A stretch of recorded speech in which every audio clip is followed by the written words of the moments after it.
こんにちは、カプリショーです。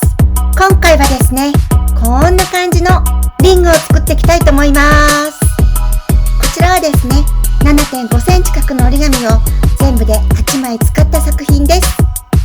とても簡単に作れます。裏と表ではこんな感じでデザインが違います。それでは早速作っていきます。